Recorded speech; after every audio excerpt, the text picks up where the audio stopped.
On this episode of Newt's World, I'm joined by members of my Inner Circle Club for a fascinating conversation about a wide range of issues and topics on their minds. We hold these regular video conference calls so that we can have an honest discussion about what is happening in America today. I find it extraordinarily helpful to me personally in helping think through the issues that are facing us. So I hope you'll find this episode of Newt's World informative. And if you'd like to become a member of my Inner Circle Club, please go to newtsinnercircle.com and sign up for a 1 or 2 year membership today.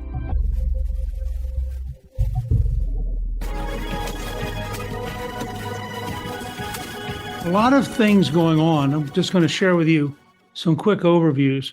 There is today no natural majority in the U.S. House. That's the big problem that Speaker Johnson has. While he supposedly has a technical majority, which is important because it means that the Republicans are able to staff the various committees and hold the various investigations. And that's a big deal in the long run. The truth is that on any given day, he doesn't really have a working majority because there are 15 or 20 Republicans who wake up every morning saying, I know I'm going to vote no. I just don't know what the issue is. So it's very hard when you're down to a 1 or 2 or 3 vote majority to be able to get anything done. And because it's so difficult, it's also been hard as members decide just to leave. I'm very surprised. I don't remember in my own experiences, members in the majority resigning in the middle of a term. One resigned in Ohio to become president of a state university. For some reason, Congressman Buck in Colorado is resigning, whether he has a business deal or some other reason. And then the big surprise to me was that Chairman Gallagher, who's doing a great job on China, decided to resign, and didn't just decide to resign, but decided he would resign after the date at which there could be a special election. And I checked with the Congressional Campaign Committee. It's a very Republican district. We would win the special election. And what Congressman Gallagher's scheduling decision means is that literally that seat will be vacant from the time he resigns in late April all the way up through the election.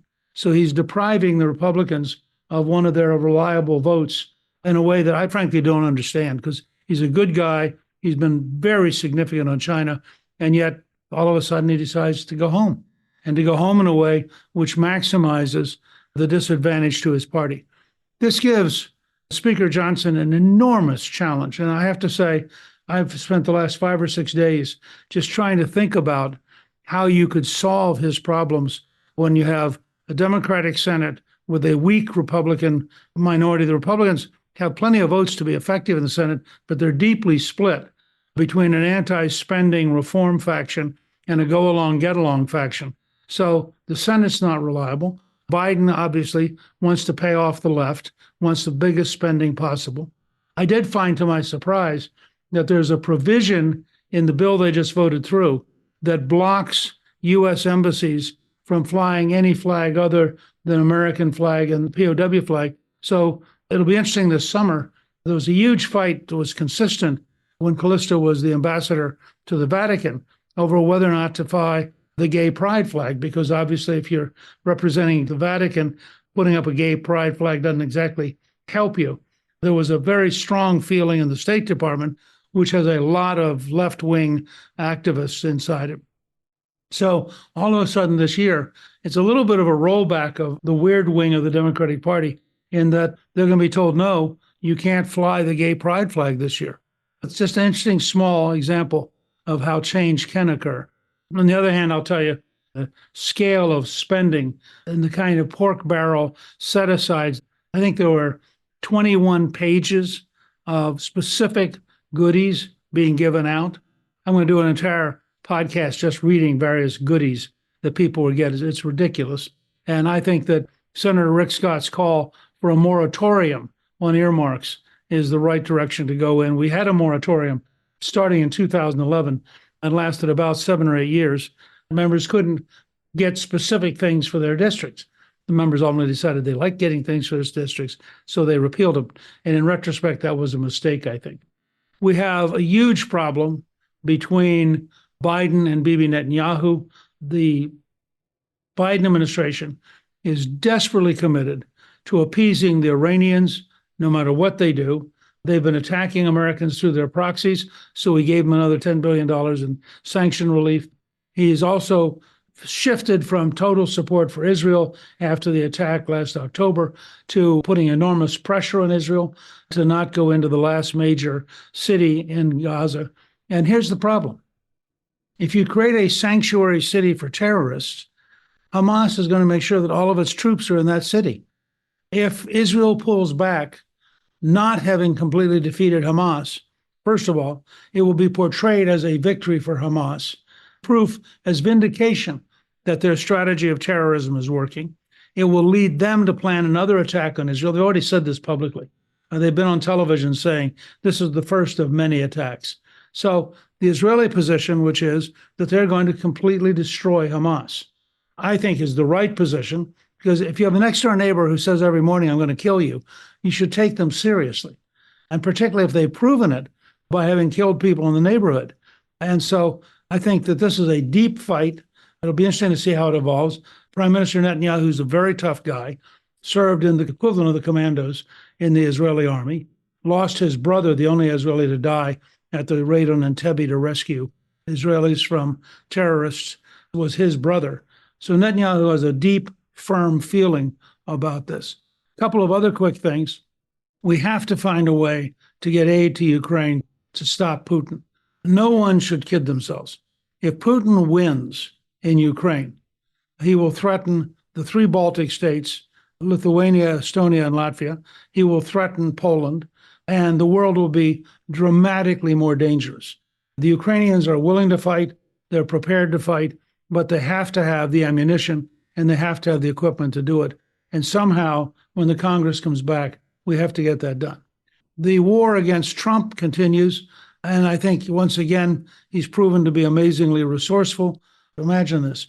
He had the cash to put up a $150 million bond so that he could appeal the totally absurd real estate decision. Remember, in that case where the judge is fining him over $400 million, no one was hurt, no one lost any money, and no one complained. This is a totally artificial, made in the hate Trump factory in the New York Democratic Party, and is a danger to the whole process of the rule of law.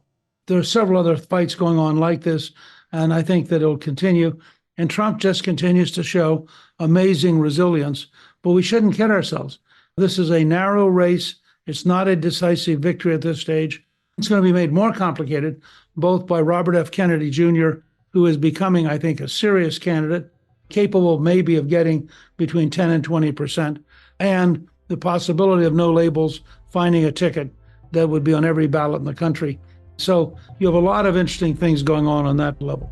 That's a very sweeping overview.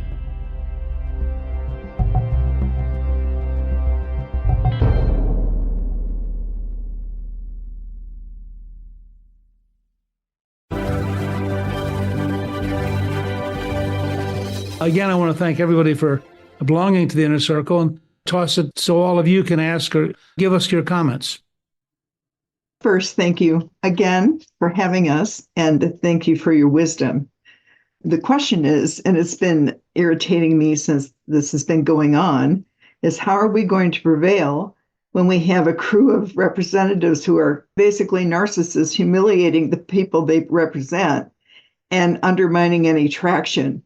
Newt, when you were a speaker, you got an amazing amount of things done, and the wisdom that you imparted to our current speakers was incredibly helpful. And unfortunately, we have some little ankle biters that are causing trouble.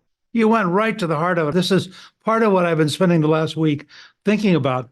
First of all, I realized when Joe Gaylord and I wrote March to the Majority, which is the book that came out late last year, which outlined a 16-year project to create a Republican majority, we had three advantages. One, we were standing on Ronald Reagan's shoulders. So we were able to take ideas. For example, welfare reform was first articulated by Reagan running for governor of California in 1965. We passed it in 1996. So it had been maturing for over 30 years. We had a base of ideas that people agreed to. Two, we had a training program called GoPack, where we sent out 55,000 audio tapes, and tells you how much the world has changed. You don't have audio tape players in your car anymore. So now we stream everything. But literally, we sent out 55,000 audio tapes every month. And that was designed to sort of train the party, create a culture of positive majority orientation. And then third, because we had spent 16 years doing it, we had a team and a network and an understanding that enabled us to govern. The other big difference was we had a big enough majority. We had 230 seats in 1994 and 236 seats in 1996. Well, when you have that big a majority, for example, 230 to 205, you can have 5 or 10 people who are nuts and you can still govern. When you're down at a majority of 1 or 2 or 3 or 4, any crazy person can cause havoc. And I think that Matt Gaetz unleashed the demons when he decided to attack Kevin McCarthy, who had worked very hard, had, I think, earned the speakership, actually had a reasonably rational strategy for dealing with a difficult situation. And ever since then, the House Republican Party has had a number of people who are noisy, and the technology's changed. Nowadays, you can go on television, say harsh things, send out an email, raise money, and social media creates a series of independent little princes and princesses who run around being noisy and sounding important. And when you have a very narrow majority, 2 or 3 or 4 votes, they are important.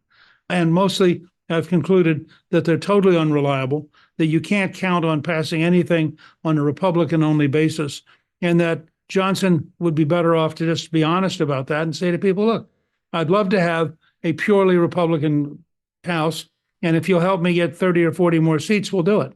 But at the current margin, we're going to be constantly negotiating with the Democrats because the most destructive members of the House Republican Conference don't give him any choice. That's sort of my overview. It's a great question, and I really appreciate your involvement. I would like your perspective on the problem that seems to exist with the immigrants that are coming across the border, having paid cartels a fee or partially paid a fee, and then continue to be obligated to them by sending them more money after they're over here to protect themselves and their families back in their native country. What do you see an administration and the Justice Department being able to do to solve this problem? First of all, I think we have to recognize that our current problem with illegal immigration is deliberate. This is not an accident. It's not incompetence. This is the Biden policy of favoring massive illegal immigration, basically an invasion, having the maximum number of unknown people coming in, and then taking care of them. I think in New York, they estimate that they spend $319 a day housing illegal immigrants. We don't have enough money for veterans. We don't have enough money for the American homeless. We don't have enough money to make sure our schools succeed, but we can find billions to take care of people who are breaking the law coming to the U.S. illegally. And a number of them, as you point out, are criminals. There's no question, for example, that there is at least one Venezuelan gang. We know that there's an El Salvadorian gang. We know that the cartel increasingly is penetrating the U.S. We are presently going to have as big a problem with organized crime in the United States as Italy has had for 100 years with the mafia. It's all being tolerated and, in effect, supported by the Democrats, who are the pro-illegal immigration party.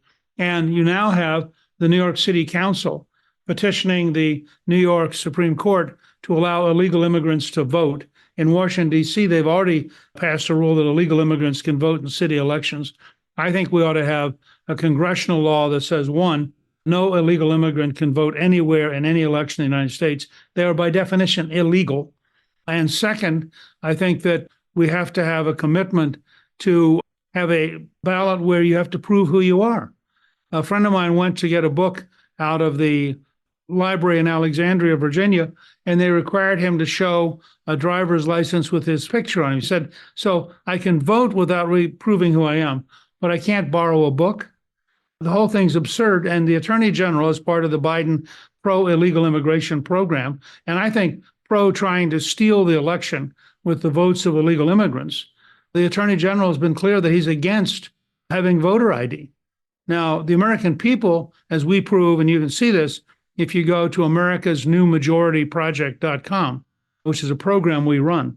At americasnewmajorityproject.com, we have a huge amount of polling data. The American people get it. The American people want the border controlled.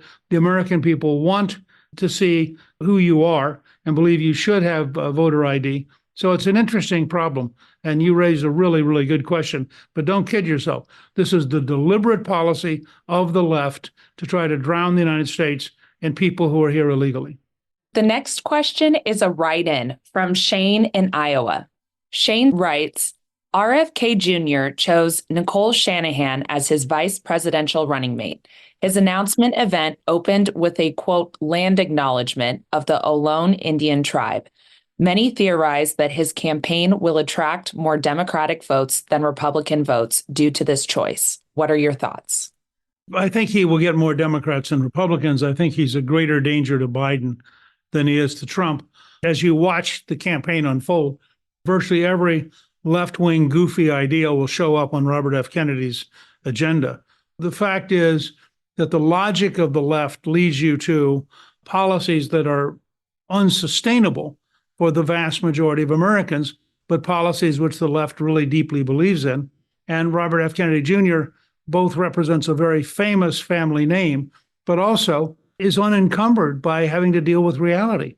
I think he'll end up being very appealing to young people, and I think he'll be very appealing to left-wingers who are unhappy with Joe Biden. It'll be interesting to see where Robert F. Kennedy Jr. comes down in the case of Israel versus Hamas, because he has an opportunity to steal much of the Muslim community away from Biden if he's willing to take an anti-Israeli position. I just have no idea what his views are on that.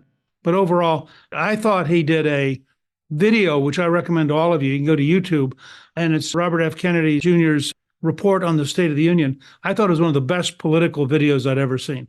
I mean, it's really, really well done. I think that he is formidable and a genuine threat. The next question is another write-in from Sean in Nevada. Sean writes in, just recently, Yale Engineering and Yale Law School have teamed up to democratize the legal system with artificial intelligence law bots. I believe that getting reliable information that isn't cost or time prohibitive empowers the average person to understand their rights and make more informed decisions. Would you agree with this use of artificial intelligence? Sure. Look, I find myself going to Google over and over again. We'll be watching some movie and try to figure out, when was it made? You immediately just pull it up. Or we're trying to figure out, is there a really good restaurant somewhere? You pull it up. Most of the law is the codified set of rules and experiences and precedents that have grown up starting with the English common law and with Blackstone's great work in the 1760s. Most of it's knowable. I wouldn't recommend that individuals try their own cases. There's a famous rule that a lawyer who represents himself as a fool for a client. You need a person who's not emotional and a person who's capable of bringing their skills to bear. But I do think that you can have, in terms of advice, in terms of a great deal of everyday non-conflict law, there's no reason that you couldn't have a system of artificial intelligence that enabled you to learn and to walk through it and to ask questions and to have a surprising level of information of relatively high accuracy. And I think that's going to be true of everything. It's going to be true of medicine. It's going to be true of learning math. I mean, you name it, we're going to have better and better tools to help us, just as we have physical tools to help us, say, the invention of the wheel. I think we're going to have mental tools to help our brain, and we should think of it in that same context.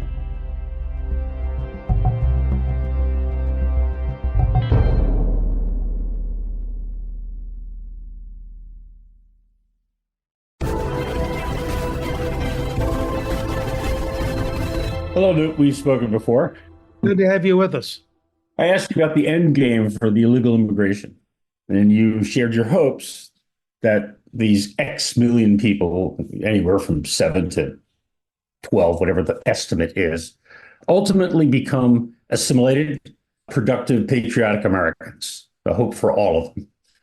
When we look at the 30 to 40% of those that are single male, unemployed, non-English speaking, military age, if that's a term, males.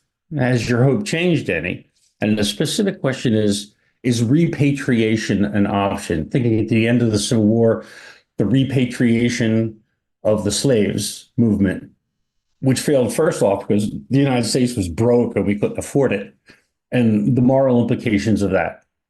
And so I would ask your opinion about the repatriation or deportation, whatever word you want to use, for this many people.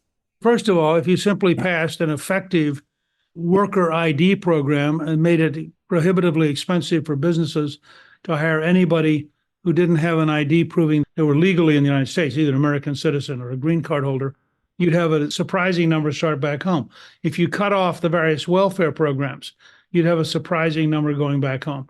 If you said, look, we will fly you for free one way back to your home country, or we will take you to the border, or in some cases, we'll have a ship that will take people back. I think you could probably repatriate the vast majority of the people who've come here illegally. I think in some cases, you also have a clear case of simply saying, the minute you commit a felony, you're gone. I think you would find a significant minority, I wouldn't overstate it, but you'd find a significant minority, people like the Venezuelan gang members who beat up the policeman in New York, or the Venezuelan who killed the student at the University of Georgia. All of those folks would be out of here. In the case, of course, of murderers, they shouldn't be out of here. They ought to be in prison or be given the death penalty. But I think that overall, if you can't earn a living here, and if the welfare state won't take care of you, and if at the same time there's some kind of easy access to repatriation, then I think that program could work, and you could probably have 6 to 7 million out of the 8 million decide to go home. I'm going to read a question that was written in from Gordon Austin. Gordon writes, the number of abortions has increased since the overturning of Roe versus Wade. This is due to a large increase of telemedicine use of abortion pills, a rule change by the FDA. It is now back before the Supreme Court. I think the rule should be changed, but I don't think the Supreme Court is the right forum. This is a legislative issue. Your thoughts? I think that's exactly right. I think it's very interesting that in the mid-1990s, when she was a judge but not yet a justice, Ruth Ginsburg, hardly a conservative, gave a speech in which she said that Roe versus Wade was a mistake because it took a legitimate political question, which is the nature of life, how life can be ended, and it took it out of the political process where people had to argue with each other and find some common agreement. And instead, it turned it into a legal issue where 9 lawyers were deciding for the whole country. I would say the same principle applies here. That should be remanded back to really the Congress in this case, because the question involves interstate commerce. It's not one state, but it's whether or not you can, in fact, send across state lines and have postal delivery. But I do think there are times when a society has to slow down and have a debate and find a solution. And it may not be a solution all of us like, but it gets to be a solution that we can live with because we've all had an opportunity to have our voices heard. And I think this is one of those kind of cases. I think that's exactly right. And we have another write-in question from Paul Melvin in Florida. He says, I was surprised to hear what Kevin Warsh of the Hoover Institute said about government jobs. He stated the government has grown 40% since the first day after the response for COVID.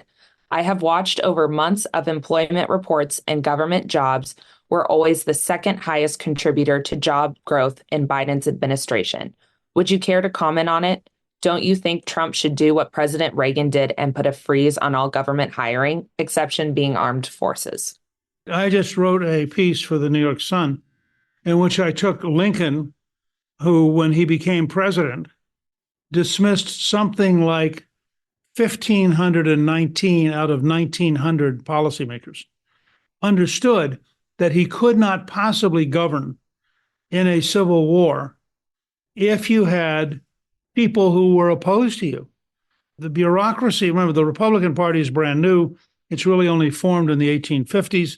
Lincoln is the first Republican president. The bureaucracy even though it was a very tiny bureaucracy, the bureaucracy was overwhelmingly Southern and Democrats. So the Northern Democrats who opposed Republicans and the Southerners who opposed Lincoln bitterly, if he had allowed all of them to stay in office, he literally could not have run the government. And so in a sweeping effort in his first year, he fundamentally changed who was running the government. And I outlined that and compared it to the size of the current government and made the argument that you're probably talking about a minimum of 55,000 jobs being changed to match Lincoln. That's a minimum, 55,000 jobs, because the current government's so big. I would say that that kind of aggressive change, and then frankly, not just a job freeze, but a dramatic shrinkage.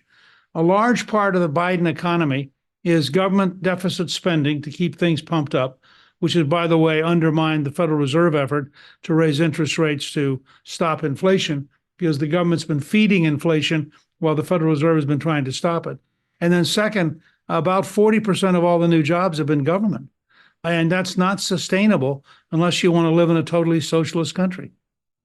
The next question comes from Dee. In Idaho, signatures are being collected to put an open primary with ranked choice voting bill on the November ballot. I've noticed this is being implemented in other states. Can you share your thoughts on this approach to a primary? Its pros and cons? Is it giving advantages to one party over another? Thank you. What it primarily does is it weakens the strength of the stronger wing of each party. If you have a ranked choice primary, if nobody gets 50% in the first round, you redistribute the votes. So you vote for number 1, 2, 3, 4, however many candidates there are. And the bias is away from conservatives and liberals towards the center. It's being tried in Alaska and in Maine. I think it's very dangerous. And I think that it, in the long run, leads to a very complicated voting system. And I think that I would personally hope that it doesn't become the national model. Okay, I have two questions. First of all, in reference to your comments earlier, the tiered resignations of Republican congressmen like Ken Buck and Mike Gallagher split the timing of Gallagher's resignation, which makes it impossible to get another Republican to a seat before January 2025, suggests there is a plan afoot to strip the Republicans in the House of their majority by way of more resignations. And in that scenario, Hakeem Jeffries would then be in a position to not certify Trump's elections, which he's already promised that he would do. Do you put much credence to this? Well, not necessarily, because it'll be a new Congress. And I think if Trump wins the general election, he will almost certainly carry in a Republican majority, because Trump turns out a lot of voters who don't normally vote. What you're living through is a profound political revolution in which the Democrats, who under Franklin Delano Roosevelt and the New Deal had become the party of working Americans versus the party of the rich, the Republicans. That's actually an enormous transition now, with people who are high school or, say, 1 year of college education are overwhelmingly moving to the Republican Party, and people who have graduate degrees are overwhelmingly moving to the Democratic Party. So it's a very profound realignment. And they are actually getting what used to be a Republican pattern. In the old days, Republicans tended to vote more than Democrats. And so in off-year elections and special elections, the Republicans had an advantage, which they lost in presidential elections when you get really big turnouts. Well, what's happening is when Trump's on the ticket, you get a much bigger turnout than when he's not. And that's because he is attracting all of these folks who historically were not Republicans. So I start with the idea that the next Congress, if Trump does win, he will almost certainly carry in a Senate and a House that are Republican. And so Hakeem Jeffries will go back to being the minority leader.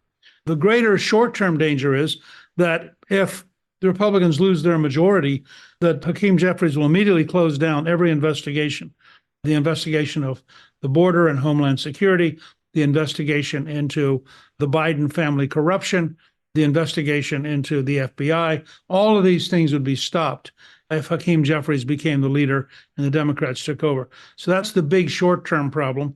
But I think in the long run, if Trump wins by a significant majority, he's going to carry in a Republican House and a Republican Senate. And that'll set the stage for a very tumultuous 2025, because the left isn't just going to roll over and play dead. They're not going to say, oh, gee, I guess we lost the election. Just the opposite, as Scott Rasmussen has pointed out, they will bitterly fight to stop the conservatives from shaping government.